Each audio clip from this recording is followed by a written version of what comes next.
Oui, donc je disais que il existe certaines protéines membranaires qui ne traversent pas la membrane de part en part et qui ont un domaine transmembranaire en épingle à cheveux. Donc, ces protéines pénètrent, traversent seulement une face. OK, traversent une face et arrivent à l'intérieur de la bicouche lipédique. Donc, il y a un repliement, OK? Il y a un repliement qui permet que les protéines retournent sur les mêmes et qui vient bali en structure en épingle à cheveux. On vous donne un exemple, la cavéoline, OK, entre et ressort du côté cytosolique. Donc, on parle de protéines monotopiques.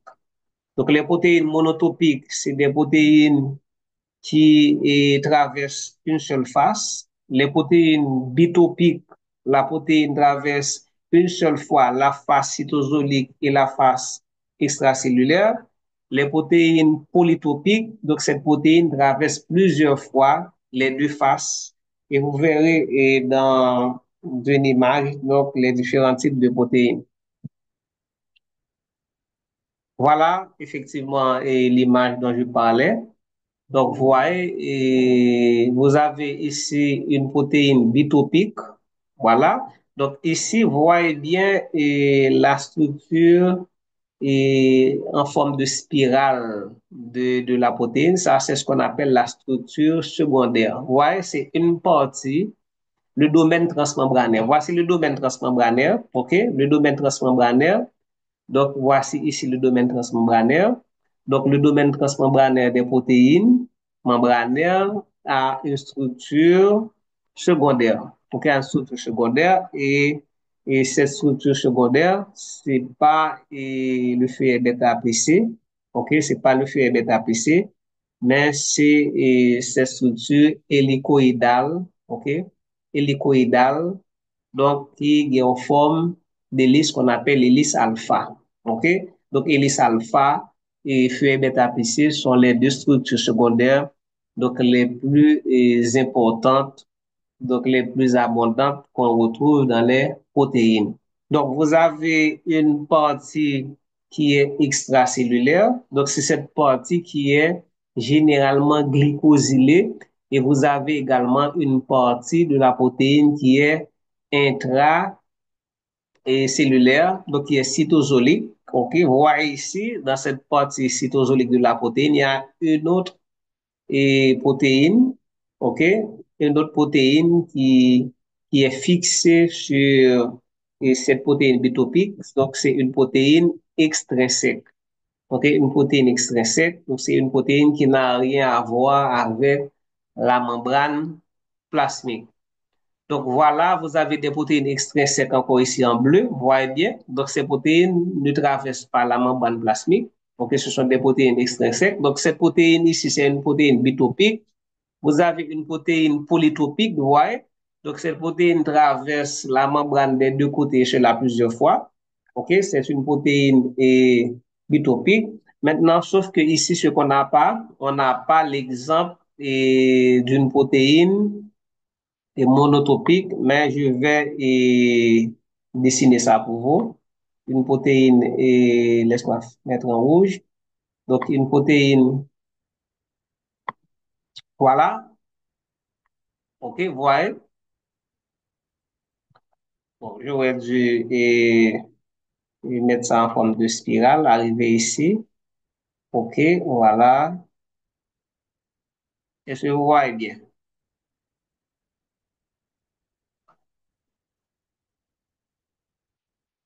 OK. Donc, ça, c'est l'exemple d'une protéine monotopique. Donc, la protéine ne traverse pas les deux faces, la face extracellulaire et la face cytosolique. Maintenant, si vous voyez bien la forme, vous voyez, cette protéine a une forme d'épingle à cheveux. Donc, d'épingle à cheveux. Donc, c'est de ça, voilà, et c'est pas là, mais j'ai pris le soin de dessiner et pour que nous capables de voir de quoi il s'agit. OK? Ensuite, qu'est-ce qu'on a dans ce schéma? Et ici, on parle de protéines acylées. Vous verrez dans la suite, c'est quoi une protéine acylée. Protéines prénilées, vous voyez de quoi il s'agit dans la suite. Protéines extrinsèques encore, donc vous voyez, la protéine ne traverse pas la membrane. Et puis ici, vous avez protéines glipiées, donc dans la suite du cours, donc vous verrez de quoi il s'agit. OK, et laissez-moi effacer. Très bien, donc nous poursuivons avec les protéines ancrées. Donc, on vient de parler des protéines transmembranaires, c'est-à-dire les protéines qui traversent la membrane. Donc, maintenant, les protéines ancrées, ok, les protéines ancrées. Donc, qu'est-ce qu'on dit des protéines ancrées? Donc, ces protéines sont associées à des lipides membranaires par des liaisons covalentes. Vous voyez, vous vous rappelez quand on parle de protéines transmembranaires, on a dit que le domaine transmembranaire, c'est-à-dire la partie de la protéine qui est en contact avec les phospholipides, eh bien, les interactions s'établissent, ce sont des interactions non covalentes et ces interactions s'établissent via les acides aminés hydrophobes des protéines. Mais ici, dans les protéines ancrées, OK? Donc, ces protéines sont associées à des lipides membranaires par des liaisons covalentes. Ça, c'est extrêmement important à se rappeler. Donc, les protéines ancrées, donc, sont associées à des lipides membranaires par des liaisons covalentes. Donc, il existe des protéines liées au feuillet interne de la membrane plasmique par l'intermédiaire de quoi? Donc, quand on parle de feuillet interne, donc on parle de quoi? On parle de, pas oublier que la membrane plasmique est constituée de trois feuillets. Donc, vous avez deux feuillets externes, externe du côté extracellulaire, externe du côté cytosolique. Et à l'intérieur, donc vous avez les chaînes latérales les queues, ok, les queues apolaires qui constituent donc ce feuillet interne. Donc, vous vous rappelez qu'on parlait de la structure trilamellaire de la membrane plasmique, ok, trilamellaire de la membrane plasmique, on trifeuillet. Donc, on parle de feuillet interne, donc c'est la partie interne de la protéine, et cette partie interne de la protéine est constituée des queues apolaires des phospholipides. Donc maintenant, il existe des protéines liées au feuillet interne de la membrane plasmique par l'intermédiaire de quoi? D'un acide gras. OK? D'un acide gras. Donc, si, et quand les protéines sont liées par l'intermédiaire d'un acide gras, eh bien, on dit que ce sont des protéines acylées. Ce sont des protéines acylées. OK? Ce sont des protéines acylées. OK, maintenant, pourquoi ce sont des protéines acylées? C'est parce que ces protéines réagissent avec, je dirais, leur fonction acide carboxylique, pour que leur fonction acide carboxylique et la fonction acide carboxylique renferment un groupement acyle. Donc, le groupement acyle, c'est double liaison O, voilà, le groupement acyle. Alors, le groupement carbonyle, excusez-moi. Donc, le groupement carbonyle, ok, voici le groupement carbonyle. Et puis, voilà ce qu'on appelle et un groupement acyle ou bien un acyle. Voilà ce qu'on appelle acyle. Donc maintenant, si vous avez une fonction acide carboxylique, voilà la fonction acide carboxylique, et que cette fonction acide carboxylique réagit avec une autre molécule, donc là, on peut parler de acyle parce que le plus souvent, cette réaction, au cours de cette réaction, il y a perte de groupement EOR. Donc, on va venir gagner une partie dans notre molécule là qui va venir associer au groupement acyle. Donc, vous pouvez poser des questions par rapport et au groupe acyle ou du moins vous pouvez faire des recherches supplémentaires pour comprendre. Donc ça, c'est de la chimie organique et vous êtes en préparatoire, donc c'est certain que vous n'avez pas encore ces notions. OK, donc nous poursuivons. Et donc maintenant, ce qu'il faut retenir, OK, quand la protéine est liée, OK, au fluide interne via un acide gras, donc vous savez ce qu'est un acide gras. Donc on parle de protéines acylées. Et quand c'est via un alcool gras, par exemple le sphingosine, ok, c'est un alcool gras. Donc on parle de protéines prénylées, ok. Donc dans les deux cas, la protéine est liée de façon covalente avec l'acide ou l'alcool gras et ce dernier fait des interactions hydrophobes avec les lipides membranaires du feuillet interne. Donc là, on parle par exemple des protéines G. OK, on parle des protéines G. OK, on parle des protéines G. Donc, on dit dans les deux cas, la protéine est liée de façon covalente avec l'acide ou l'alcool gras. OK, et ce dernier fait des interactions hydrophobes avec les lipides membranaires du feuillet. Il existe également des protéines ancrées, OK, dans le feuillet externe. Voilà.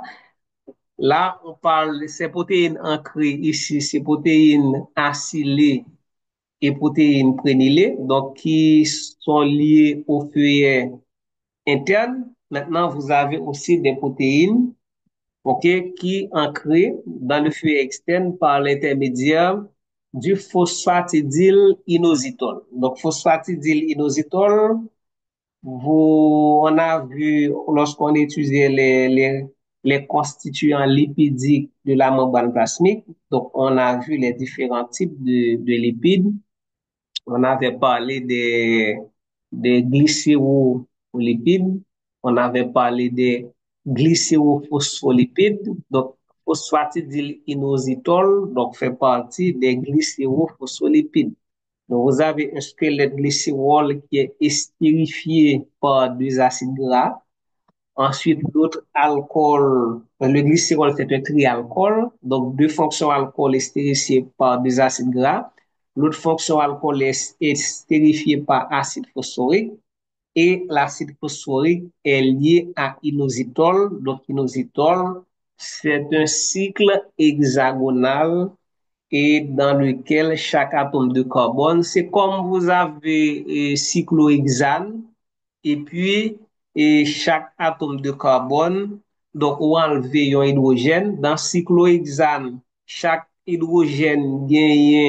carbone gagne deux hydrogènes, mais qui sont faits ou aller ou remplacer chaque hydrogène, ou prend un hydrogène dans chaque carbone, ou remplacer par un groupement OH, et puis ça donne inositol. Donc je peux écrire pour vous. Et voilà ce qu'on appelle l'inositol. Et certains cas, on parle de myo-inositol. OK, voilà. Donc ça, c'est cyclohexane. Et puis là, on a un OH. Et puis chaque carbone gagne un OH avec un hydrogène. OK, OH ici, ainsi de suite. Donc chaque carbone, ça a un OH. Donc c'est ce qu'on appelle myo-inositol. Donc dans phosphatidyl'inositol, donc c'est et alors, je peux dessiner. Voici le squelette et voici les deux acides gras de ce côté. OK. Ici, là-bas, le trait vertical, c'est glycérol. Et puis, ici, vous avez P pour le groupement phosphate. Et puis, ici, vous avez inositol. Donc, ça donne phosphatidylinositol. Voilà. Phosphatidylinositol. OK? On va passer. Donc, on va supposer gain dans slide déjà. OK? Donc, maintenant, je reprends. Il existe également des protéines ancrées dans le feuillet externe par l'intermédiaire du phosphatidyl'inositol. Ces protéines sont dites glypiées ou ancrées par le GPI, glycosyl phosphatidylinositol. OK, bah c'est nous le schéma. Donc, ces protéines sont dites glypiées ou ancrées par le GPI, qui c'est glycosyl phosphatidylinositol. Maintenant, la liaison entre le phosphatidylinositol et la protéine est covalente. OK? Et les acides gras du phosphatidylinositol font des interactions hydrophobes avec les lipides membranaires du feuillet externe, donc de la membrane plasmique. OK. Ce qu'il faut comprendre, c'est que la protéine n'est pas directement liée aux lipides de la membrane. Donc, c'est le GPI qui fait l'interaction entre les lipides de la membrane et la protéine. On passe ce slide-là. Peut-être que nous sommes capables d'imaginer. Voilà. Voilà. Et est-ce que c'est là? Oui. OK. Donc, on regarde, nous avons des exemples de différents types de protéines ici. Voilà le protéine ancrée au GPI. Donc, voici la protéine. Ouais, le protéine n'a aucun rapport direct avec la membrane plasmique. La protéine, excuse-moi, n'a aucun rapport avec la membrane plasmique. Aucun rapport, aucun rapport. Donc, la liaison entre la protéine et la membrane plasmique s'établit via ce qu'on appelle le GPI. Le GPI, c'est glycosyl phosphatidylinositol. Donc, glycosyl phosphatidylinositol, alors, ce que je n'ai pas dit, laisse-moi voir si c'était ici. OK, donc là, on parlait de phosphatidylinositol. Maintenant, GPI phosphatidyl, dans GPI, qui c'est glycosyl phosphatidylinositol, en plus de phosphatidylinositol, mais il y a aussi un oligosaccharide. OK, donc dans l'image qui a été fait pour nous là, j'avais seulement mis inositol. Donc, ça me fait pour nous, c'était phosphatidylinositol. Mais pour avoir glycosyl phosphatidylinositol, il faut ajouter des sucres. OK, il faut ajouter un oligosaccharide sur le groupement et sur l'inositol pour pouvoir obtenir glycosyl phosphatidylinositol. Donc, c'est bien de faire cette précision. Maintenant, qu'est-ce qu'on a ici? Donc, ici, on a glycosyl GPI. Voici le GPI. OK, voici le GPI. Effectivement, ouais, vous avez ici mannose, et ici c'est acide et N-acétyl et glucosamine. OK, c'est N-acétylglucosamine ici. OK, c'est pas acide, c'est N-acétylglucosamine. OK, vous avez un acétylglucosamine qui est lié à inositol, mais ça me dit non. Hein? Voici le groupement phosphate. OK, le groupement phosphate avec et, le, le squelette et glycérol avec les acides gras. Donc, vous avez inositol qui est lié au groupement phosphate. OK, et maintenant, l'oligosaccharide ici, il est même lié à inositol, donc ça va nous GPI, glycosyl phosphatidylinositol. Maintenant, ce qu'il faut voir, voilà ce que je disais, voici ce qu'on appelle ici on a un groupement acide, vous voyez, liaison, c'est de liaison aux liaisons, donc ici c'est un groupement acide.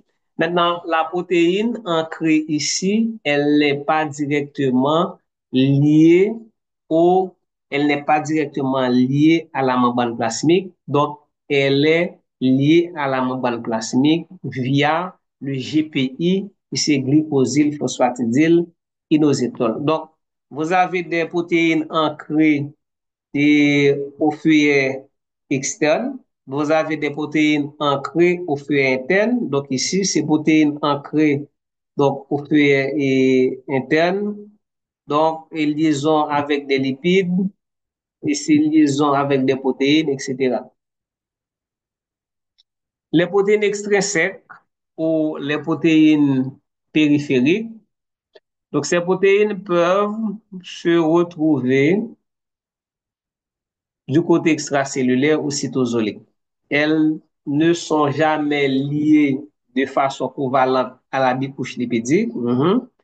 Elles font des interactions faibles, liaison hydrogène-ionique ou encore force de Van der Waals, avec les têtes polaires des lipides membranaires. Ok, tête polaire, n'oubliez pas que les lipides membranaires sont des phospholipides.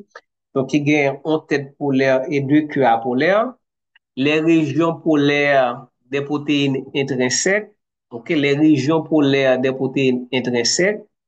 Donc, c'est-à-dire que les protéines extrinsèques sont capables d'interagir soit avec les têtes polaires des lipides membranaires ou encore les régions polaires des protéines intrinsèques, c'est-à-dire des protéines qui traversent et la membrane.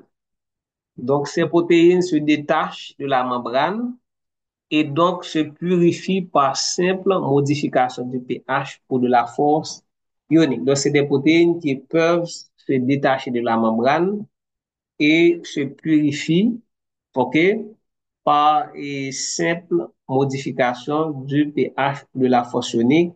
Donc, les protéines extrinsèques extracellulaires peuvent être glycosylées, c'est-à-dire vous avez des oligosaccharides, qui sont capables de fixer sur protéines, ça, donc qui parlent des glycoprotéines. Donc, on a terminé avec les protéines. Donc, si vous avez des questions, donc, n'a quitté dans et rubrique commentaire qui gagne en bas vidéo que nous allons regarder sur YouTube.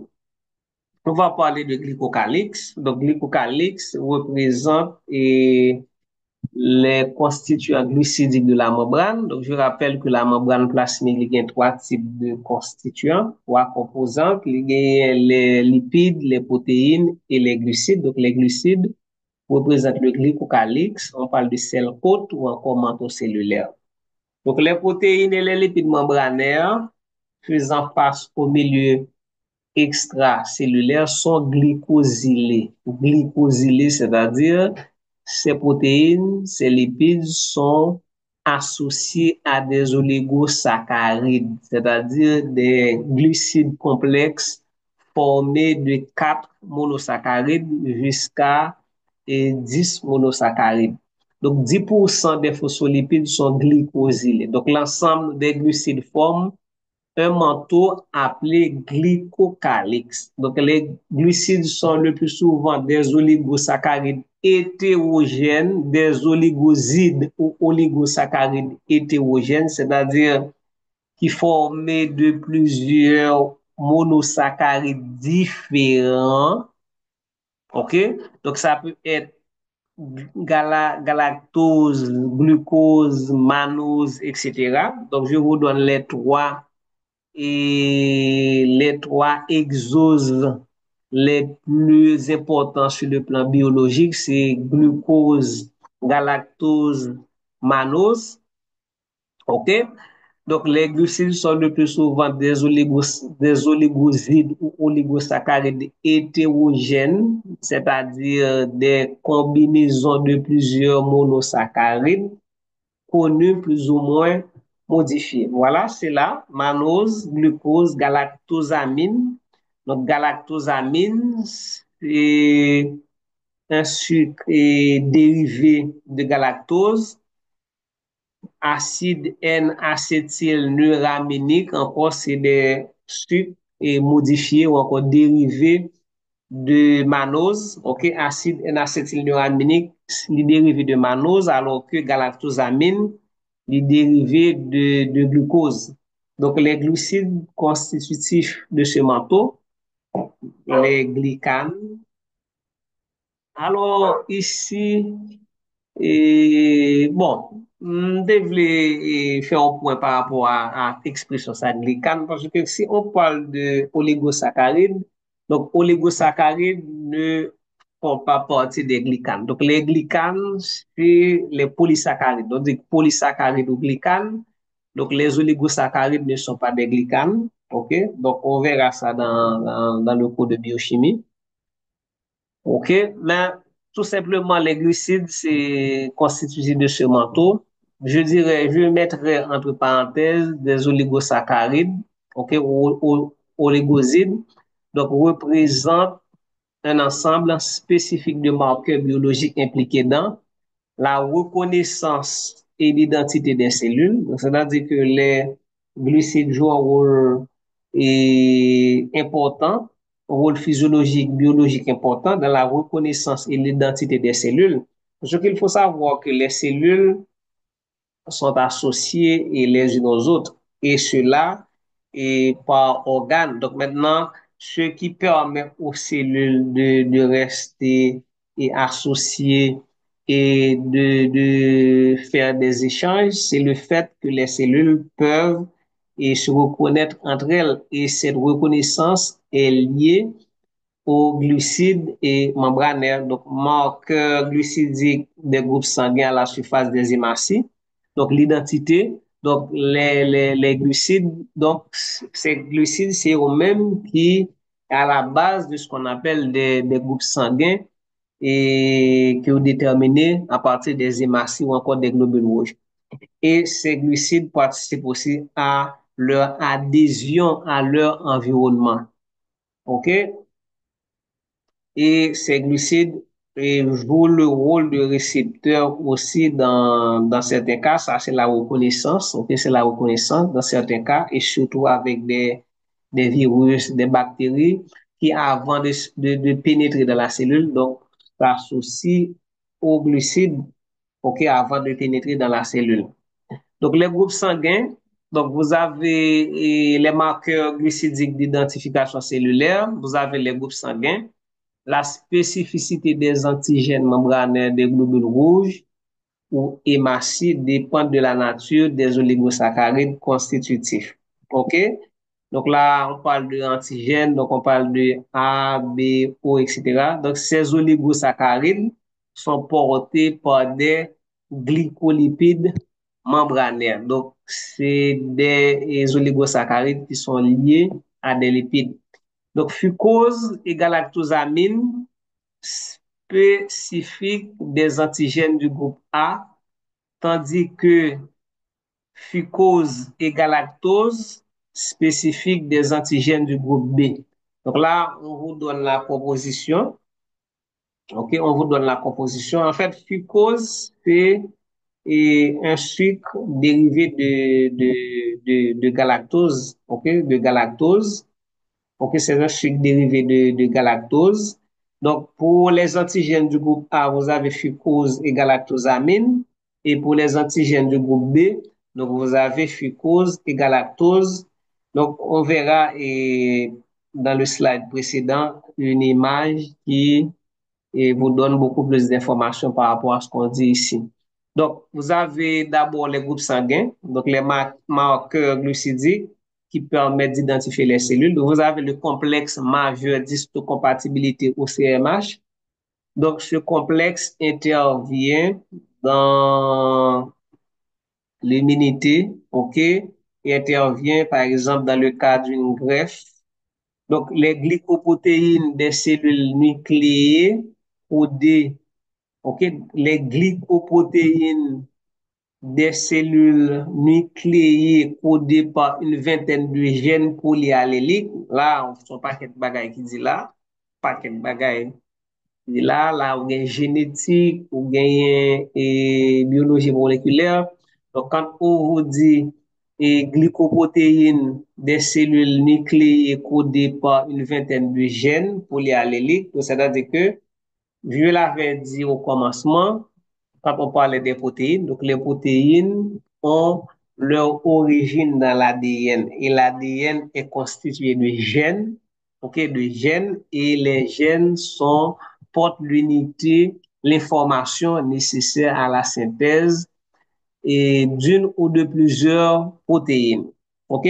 Donc, on distingue le complexe majeur d'histocompatibilité 1 qui est présent sur la quasi-totalité des cellules de l'organisme.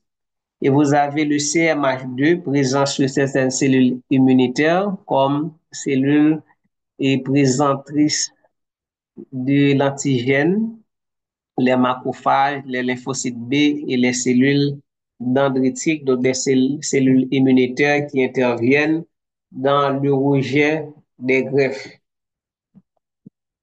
Voilà et la structure des oligosaccharides qui déterminent et les antigènes. Donc, vous avez les sucres, vous avez D-galactose, L-fucose, N-acétylglucosamine et puis N-acétylgalactosamine.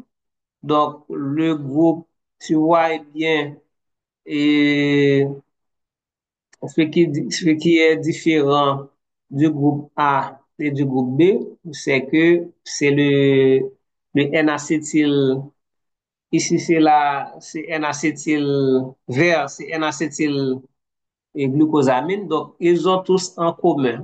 Regardez bien.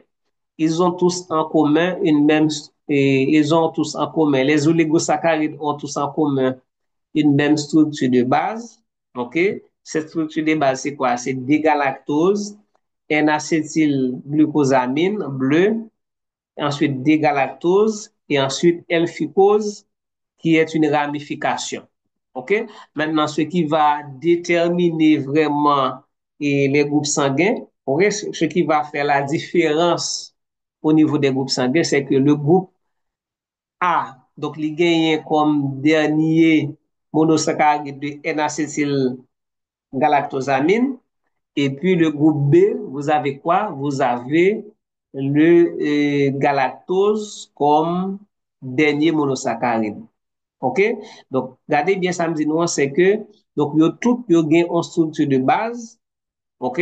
Yo tout yo une structure de base, mais c'est dernier monosaccharide là qui pral différencier et différents types d'antigènes. Et puis, le groupe B, donc, vous avez A et B en même temps, le groupe AB, vous avez A et B, donc, c'est-à-dire que dans les cellules, les personnes avec le groupe sanguin A et B, donc, cellules yo gen cette de structure, et puis le groupe O, donc, yo même yo pas gagné et cinquième monosaccharide là. Donc, le fait qu'il pas gagné cinquième monosaccharide là, donc on parle de groupe O, ok, ou antigène H.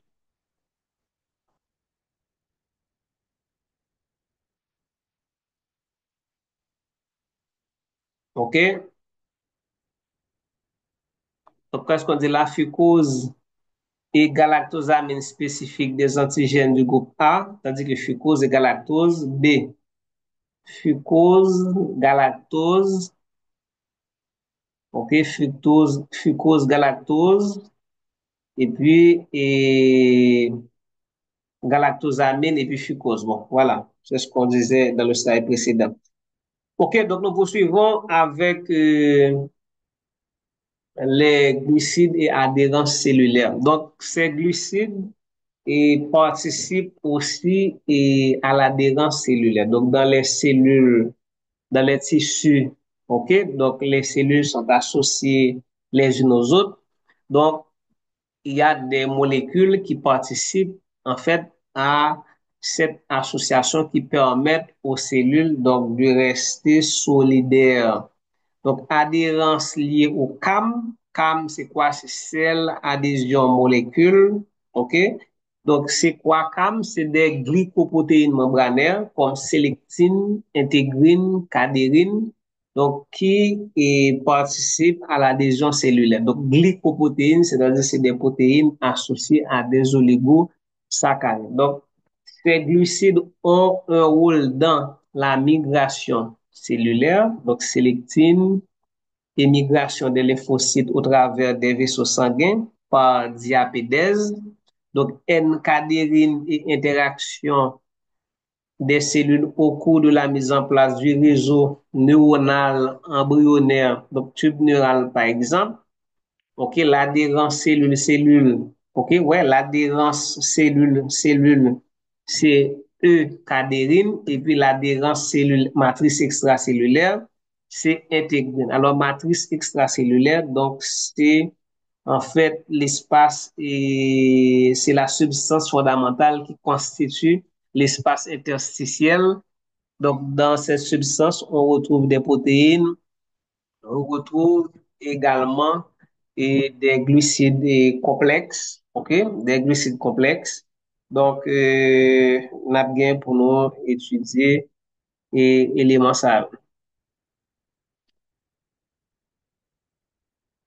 Ok, et je pense qu'on va s'arrêter ici. Et dans le prochain cours, donc, on parlera de transport membranaire. Et je pense que ce sera le dernier cours sur la membrane plasmique. Et après ce chapitre, donc, nous poursuivons avec l'étude des constituants et cellulaires, donc les molécules et les composants cellulaires. On va parler de l'eau, on va parler de glucides, etc. Voilà, et comme je vous ai dit, donc je vous enverrai le lien et je vais poster la vidéo sur ma chaîne YouTube. Donc, vous allez visionner et me laisser les questions dans la rubrique commentaires. Donc, bon visionnage à tout le monde.